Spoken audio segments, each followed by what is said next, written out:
Awesome. Ntsako, thank Hello. you so much for joining us. Very excited for this interview. As you know, it is Women's Month, so we're very excited to talk to amazing women that are doing amazing things in the city. And I know currently you are with the Joburg Theatre. If you could just let us know exactly what it is that you do in the Joburg Theatre and what a typical workday entails for you. I'm the Youth and Community Development Manager at Joburg Theatre, which is like a mouthful, but for a number of different things. So if I can just segment it, is that we do youth development here. So part of trying to expand the arts and grow the arts is making sure that the young people going into the space are prepared, skilled, and have the appropriate support to do the work they need to do. I think that trying to make it in the arts, right? It's like that whole. There's so many stereotypical things about like I'm going to make it in the arts, right? It's like falling into this deep dark hole. How do you make a space for yourself in it, right? So it's being able to give the appropriate support, networks, and kind of scaffolding that a lot of young people need as they make their way into the industry post school. And then the other part that we do is being able to transform the work, the arts, and use it as a vehicle for social change, mobilization, bringing people together. So there's a lot you can do with the arts, and it's being able to take the theater outside of this building. Because I think sometimes this idea of the theater, you're like, oh, it's this building. No, theater is a thing that people do, right? And so it's being able to take that thing and put it in communities that would benefit from that exchange. So what we do on any day goes from mentoring young people that come in, sometimes shouting at them and being like, do better. And then also being able to be outside and being agile and work in communities and work with stakeholders and, at various levels. So it's quite a dynamic space, which is what I like about it, and quite broad in terms of what we get to do. So there's a lot of one-on-one engagement and then kind of bigger impact space that we work in. Yeah. Okay. If you could just tell us a bit more about your journey and how you got to the youth development department and how your journey in the arts led you to where you are now. Right. So I think it's always important to, when I think about myself, that I'm dyslexic. So everything kind of can be a bit backwards in my head, right? So I was in the middle of law school one day. And I was going to be a constitutional law student, and a lecturer said, if what you seek in the world is justice, you're in the wrong place. And then I was like, oh wow, I'm so glad you told me this now, because otherwise I would have spent like my whole life frustrating myself. And then he was like, no, law is about rules and structure, and then working around that, and justice is not always delivered within that. And then I was like, oh yeah, no, this is not for me. And so I sought to look for spaces and ways that I would be able to make an impact in the world. And I really do believe in justice, and I believe in equality, or at least a world that is restorative to the dignity of people.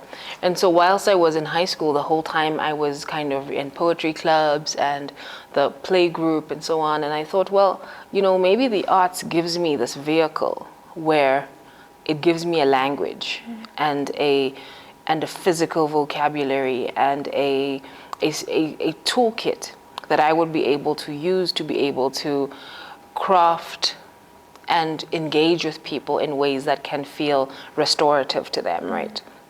So one of the things that I really love about the arts is this idea that it makes you bear witness. So in as much as, yes, you're the one performing, but I often believe that you're not always performing yourself, but you're performing and giving somebody else a way to say, wow, I feel heard, or wow, I feel understood, or oh, you see that? I didn't think anybody else saw that, right?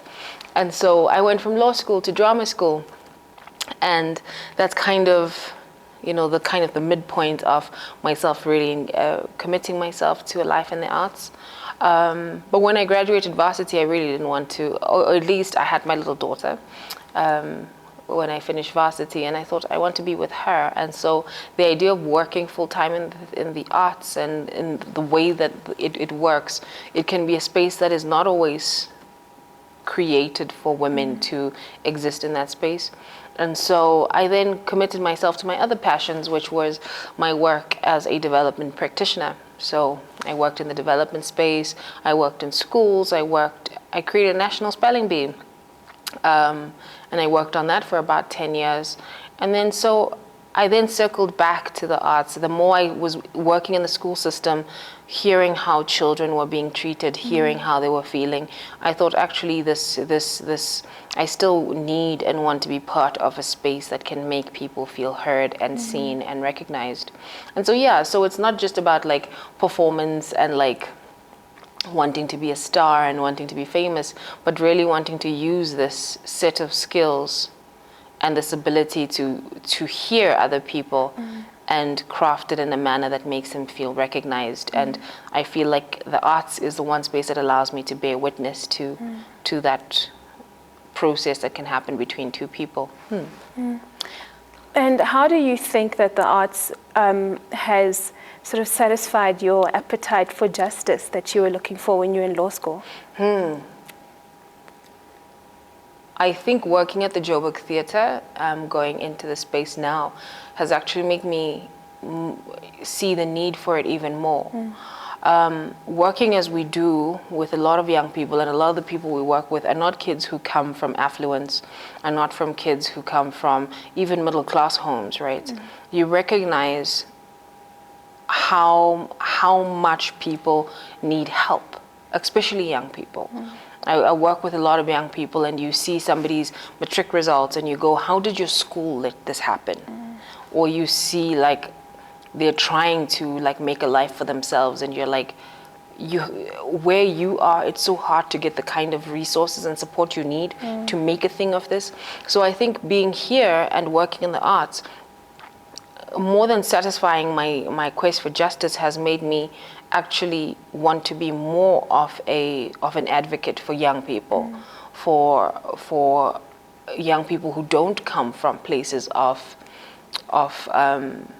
resources, and how to then use the arts to be able to be a vehicle to speak for them, to let them speak for themselves, and to create opportunities for them to be able to thrive as full human beings, and not just as like projects or like, oh no, the youth, but you're like actually see someone, and through the arts being able to give them not even give them, just create a platform for them to acquire the skill set they need to be able to fully represent themselves in the world. And that's been a really interesting part of the job. I didn't expect that. I didn't think I did. You go and they say, you do youth development things, and you think we'll do drama group programs and we do singing classes and so on. But you spend so much time really trying to tap into the humanity of young people and trying to make them feel seen in a world, in a space that actually often doesn't see them. And so that feels for me like it's still part of that journey. You touched on earlier on some challenges that you had as a woman getting into the arts, especially having been a mother at that point. What kind of unique contribution do you think that women could give into the arts and theatre as it is now? I think so. I studied directing and writing. There's a certain logic that they teach you when you're doing directing. One of them is this idea of the voice of God, right? So that the director comes into the space, tells the actors what to do, instructs them, has a vision, and kind of says, this is the way we're going to do it, right? And after a while, I thought, only a man's craft would function this way, where one person assumes to know so much, right? And even as they teach you directing, and even when you work with young actors or actors who are still not confident of themselves, they expect you to come into the space and say, this is what you should do. And I think women don't function like that a lot of the time, because we're often people who have to raise people, put together families, keep people together, keep community. We're kind of function from a far more democratic process where for me as a director, I go into the space and I go, okay, let's help me figure this out, right? And I have to say, okay, this person, I can see the skills they have in them. How do I have them understand to bring it out of themselves without me telling them? So if I tell you and I say, do this, you never quite think that this is a thing that came from you. You think it came from me instructing you. But if I can find a way to give you the sense of the script, of the character, of the moment, that you do the action so that the action comes from you. And so we can both own it. It's not me going, oh, look at these puppets I've made and how they function, right? And I think women function like that. And I think that's, and I'm not saying that it's anything biological, but maybe in our socialization and where we find ourselves in society, we're often not people who are looked, and often as a woman, if you come into a space, especially when directing men, they have to push back against their natural inclination to want to say, is she going to tell me what to do? And so you learn how to go, I need to tell this person, or I need to help this person find where we need to go. I know where we need to go, or I have a sense of it. I don't always know. And you'll find that sometimes actors, when you say to them, what do you think we should do? Sometimes the male actor will say, what do you mean, you don't know? And you go, no, I don't know. Or at least I'm curious, I'm inquisitive, I am asking questions, and I want to leave with kind of rounded lines as opposed to square ones, right? And I think it's a kind of a feminine ethic that enables you to have that level of democracy in the working space. And I think it's important, especially in this time of like Me Too, or in a time where so many men, especially in the industry, have abused their power, that for as long as you keep these power dynamics of extremely uneven, unequal, almost toxic relationships where you take the creative persons, you take the actors, and you want to say, I will mold you. You put too much power in one nexus in a way that actually may stifle creativity, not allow people to thrive. And I think as a woman particularly, it then becomes my thing to say, I'm confident enough to say to a man, what do you think? And have him look at me and be like, oh my God, she doesn't know what she thinks. And then have us work ourselves through that process until he comes to a place where he goes, being asked what you think doesn't mean I don't know what I think.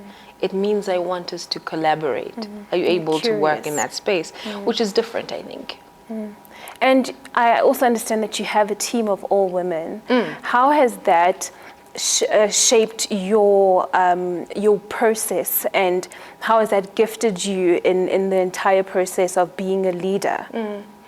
Well, I went to girls' school, so I'm one of those girls, you know, lots of people go, oh my God, girls' schools. And I always say, I never once saw a girl fight. I never once fought with a girl. I really think that in a lot of the times in South Africa, one, if you look at the fact that most households are led by women, two, most children are raised by women, three, in times of crisis, most people are surrounded by their girlfriends or their aunties or their khadis, and the women hold things together.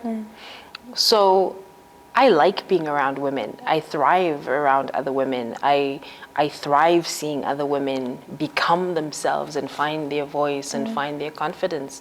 And so being able to lead a team of women is really, as I was saying about directing, really not so much about me telling them what to do, but creating enough space for them to be confident enough that even in my absence, I trust them. And I know that they feel trusted, and they begin to problem solve without me. They begin to initiate because they know they don't operate in a punitive environment. But it also means that we're able to be honest with each other without ego, right? So I really like all female spaces, and I hope that we're creating a space where people in entering our space can feel the fluidity of it, as opposed to like a rigidness of like, I must come like this. I mean, I'm always aware that when when especially young people who don't come from spaces that have been empowering come into our space, we're here, we're a government, you know, even if it's a theater, they like, it's a theater, it's in town, it's in Joburg, I must speak English, I must this. There's so much pressure to coming to these spaces that when somebody comes into the space, you have to be sometimes a guiding hand and a holding hand. And I'm hoping that the team I have is a team that is able to do that, to make somebody feel like they can come here and not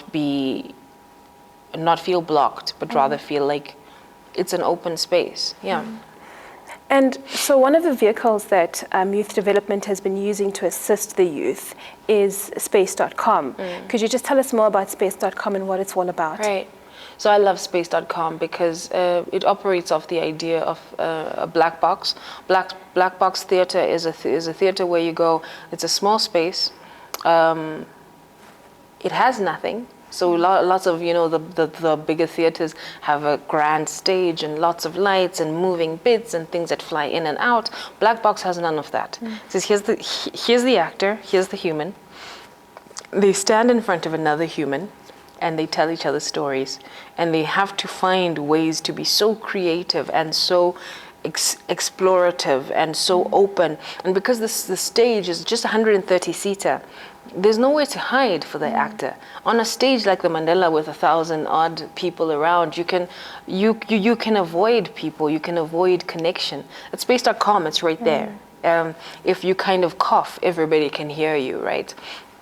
And so space.com is created especially as a space for young creatives can come in and begin testing their ideas, exploring the way that the arts industry works as an industry is that, like any other business, you can't fail. You have, if you do your art and it's part of a business structure and this is your product, but really the creative industry, the creative impulse is one that is really rooted in failure and in trying and in testing and in things going wrong and doing them again and again and again and again. And so space.com is a space that kind of, yes, it is a formal professional space, but it's also a space that allows you to say, oh wow, that was really, that idea, you took it in a direction, maybe let's explore another way. Or let's be surprised by how you went, or yeah. Fantastic. And also, you know, like space.com, life in general for young creatives can be daunting. It's a blank canvas, and there's a lot that goes against them that the young people can often feel like is working against them, and that can leave young people feeling really apathetic. How do you foster that sense of wonderment and that open mind and just seeing a blank canvas as opportunity as opposed to, you know, something that could hold you back? Right. So sometimes I think you'll find that the youth who come at space.com, there'll be those that say this is great, and those that say I can't believe it, I want to kill her, I think. I don't think you have a choice. Yes, life is daunting, that is life. Yes, life is challenging, that is life. And I think often youth programs want to say, how can we say these are young people? And so these are youthful people. I say you're young, which means that you can fall. Sometimes some of them I'm like, you have no dog, you have no cat, take a risk. Like, what are you scared of? If you're 40 years old and you've got a bond and you've got a husband and this and that, you can justify why you won't take risks. But listen, you don't even own a goldfish. Be experimental, push yourself, shove yourself into it. Is it difficult? It is meant to be. Is it not easy? Nobody said it was easy. Am I speaking to you in a manner that makes you feel like I'm kind of pushing you? Yes, I am. Is this what you're going to have to do? Yes. And so in as much as like we create a space of holding, once held, we hold each other to a level of excellence and accountability in saying, listen, other young people have made choices to say, I want to go to a factory, I want to work at a factory. They work hard, they wake up at 4 a.m., they're on the bus, they stand all day, they work at Edgar's or whatever the case may be, they work, they've made that choice. You said, I want to make plays. I want to have fun. I want to dance. I want to sing. This is a luxury. That luxury has a price, and that price sometimes is that it doesn't pay you like it should. Sometimes is that it's really hard work. Sometimes is that it's really challenging. And so you say to young people, when they kind of say, I feel like I'm not being protected enough, you go, this is not, that protection does not exist in life. It is not true. And if they say, I feel like creating this thing is hard, and you say, yes, this is the act of creation. It is a hard thing to do. And so you have to push yourself past it. And I think rather than saying, I'm going to ignore when you don't bring your best, and I'm going to make this as easy as possible for you, I say, we're here to hold your hand. We're here to help you think it out loud. Can you quit? Yes, you can, but will quitting serve you? No, it won't. Will we let you if you say you want to? If that's what you want to do. If you come back, can you come back? Yes. If you say, this is not for you, is this a problem? No, it is not a problem. This is all up to you. This is all your life. This is all your journey. And we are simply here to help you as we do. But if there is things that must be done, they will be done by you. I always say to the youth of the youth development, like, if you come halfway, I will go more than halfway for you. I will go all the way for you. But you must come halfway. I will not fetch you. I will not wake you up. I will not. Yeah. If you do not show me that you want to, you do not show yourself that you want to, you do not respect yourself. I feel like a lot of young South African people, because we live in an environment that says shelter them, we forget that, like, young people have changed the world. Like, June 16 was led by 16-year-olds. You know, revolutions have been led by children. You know, Steve Biko was like in his, like, he was a young man. Jesus was young. And you're going, okay, all right. So with that in mind, being young is not an excuse, nor is it a kind of an impediment. For me, it's really rather an opportunity to say, "Aunanja, aunakati." What on earth is holding you back? Take the risk. A lot of people don't take the arts very seriously as something that could contribute to society in a positive way, in a meaningful way. For example, I mean, especially with someone like you who has moved from law to the arts, how do you think the arts contribute to the social fabric? We're human. We're human before we're all else. And because we're human, we're fallible, we're emotional, we're deeply rooted in our heart. If everything was about numbers and counting and law and rules, sure, we would have order. But, like, this is life. Life is to be lived. There is a joy in life. There is a music, a sound, a color, a smell, a certain instinct to life. And I think that when we reduce everything that we do in our human experience, you're telling me that the Big Bang happened, however you think it happened, right? Whether God or Big Bang or whatever, creation happened. For us to be reduced to, like, straight lines and, like, wake up at 4 and do the job and that's it. I mean, that's preposterous. So firstly, if we're going to make society work, people live with dignity, the first thing you must acknowledge is our humanity. And the art first and foremost recognizes our humanity, right? So that even the law, if it delivers justice for our common humanity. Accounting, if it does right, it does its job so that the institutions are held accountable to do what they do, to deliver to people in order to honor their humanity. At the very heart of everything we do, if done right, and if done for a good purpose, strives to touch people at their core, right? And help them live with dignity. The art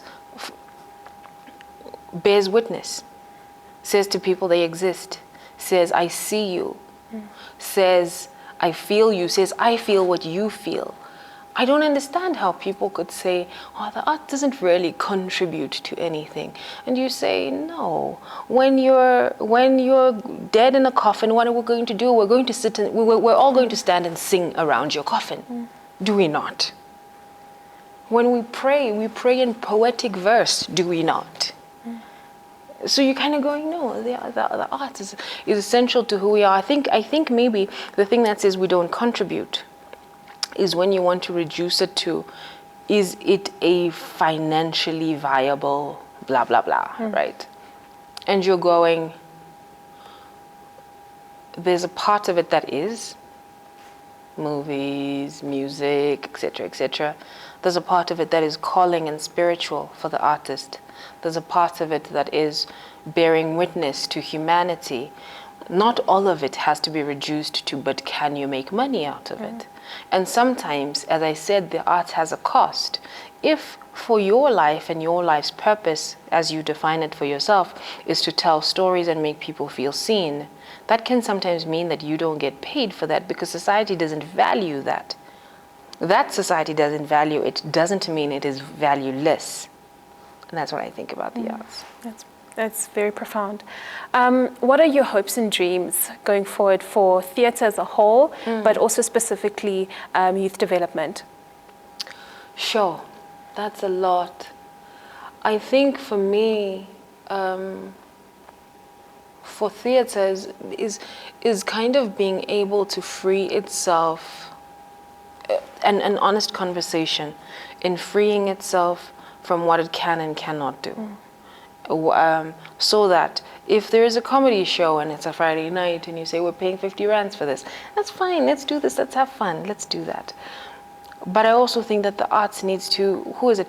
Chinua Achebe says, let's imagine like a village and there is a war, there are people coming.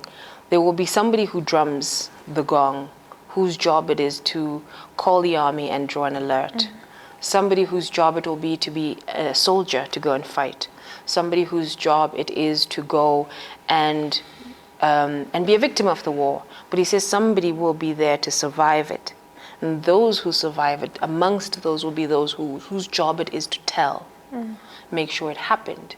Because if a tree falls in the forest and nobody hears, did a tree fall in the forest? The job for the artist is always to be the survivor, and then the storyteller, the truth teller, the one who records and says it happened. The soldiers may die. The accountants, the economy will fall. Everybody has their place, and I think it's so important for artists to recognize, especially in a country like South Africa where our story is yet told. We've kind of deferred our storytelling. And part of our storytelling is not just to be like, we want to talk about apartheid. No. Part of our storytelling is to say, if we do not tell, future generations will not know it happened, and it will happen again. And if we do not tell, we do not do the job of bearing witness. If we do not bear witness, we do an injustice to those who fell. And so this is our job. And so this is how I see it. So I think there will always be a space for us to make nice shows, make nice plays, sell what we do. And then there is a part of it that is more like a calling, come to Jesus, an ancestral thing, or whatever it is for you. But it is a thing to say, if you say your job is to bear witness, there is an honesty you must have. And the truth is that in your lifetime, people may not like it. They may not think it's important. They may not think it's relevant, but you must do it.